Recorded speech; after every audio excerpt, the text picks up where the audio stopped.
2025 December నాటికి mobile recharge ధరలు 10-12% పెరిగే అవకాశముందని సమాచారం.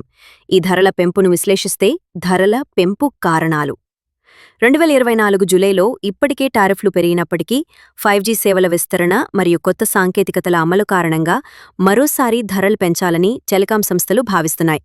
వినియోగదారుల సంఖ్య పెరగడం మరియు 5G సాంకేతికతకు అయ్యే అధిక ఖర్చులు ఈ ధరల పెంపుకు ప్రధాన కారణాలు.